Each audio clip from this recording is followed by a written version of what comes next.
Los Angeles brûle encore. Chaque année, c'est la même histoire. Des milliers d'hectares de forêt partis en fumée. L'incendie de Palisades a détruit plus de 5000 maisons et autres bâtiments. Bien sûr, on pointe du doigt un phénomène naturel qu'on ne peut pas discuter.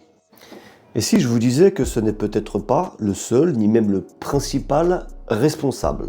Commençons par une information choquante. Est-ce que vous saviez que le département des pompiers de Los Angeles a vu son budget réduit de 17 millions de dollars au mois de juillet? Vous avez bien entendu, en pleine crise des incendies, on leur coupe les moyens. Résultat, 58 pompiers en moins. C'est marqué là, dans un article de CBS.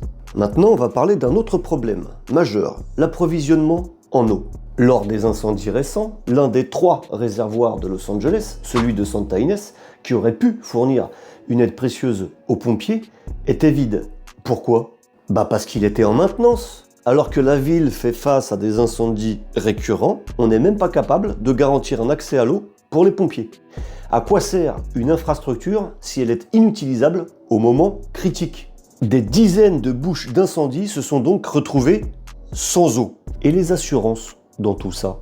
Ce même mois de juillet, State Farm, l'un des plus importants assureurs de Los Angeles Palisades, a supprimé 1600 polices d'assurance dans le quartier qui a brûlé.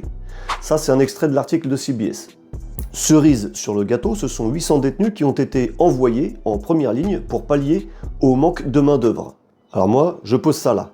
Est-ce que c'est vraiment un phénomène naturel qui est responsable de ces incendies, comme on aime le dire? Ou est-ce plutôt une mauvaise gestion humaine? Des budgets réduits, des infrastructures inutilisables, des résidents abandonnés par les assurances. Et surtout, un manque total de préparation pour des phénomènes pourtant hyper prévisibles.